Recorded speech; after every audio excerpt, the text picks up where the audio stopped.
Σήμερα ξυπνήσαμε και αντικρίσαμε αυτό και μιας που ο άντρας μου είχε ρεπό, πράγμα που δεν συμβαίνει συχνά, είπαμε να γεμίσουμε την ημέρα μας κάνοντας κάτι όμορφο και οι τρεις παρέα. Ξεκινήσαμε κλασικά με πρωινό και πήγαμε στη θάλασσα δίπλα από το σπίτι μας για να παίξουμε με το παιδί μας.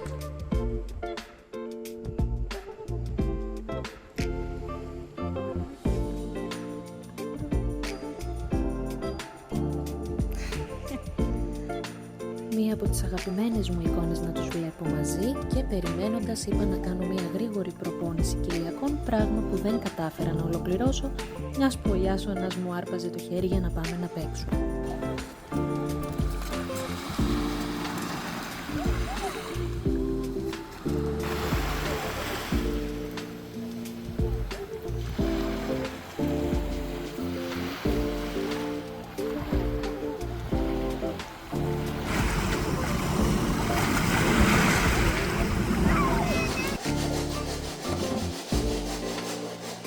Ξύπνησε με το απογευματάκι και χρειαζόμουν πηγόντως έναν καφέ και έτοιμη για την αερόβια προπόνηση της εβδομάδας.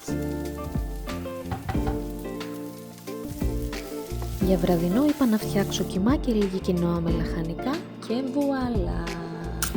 Αυτά, bye!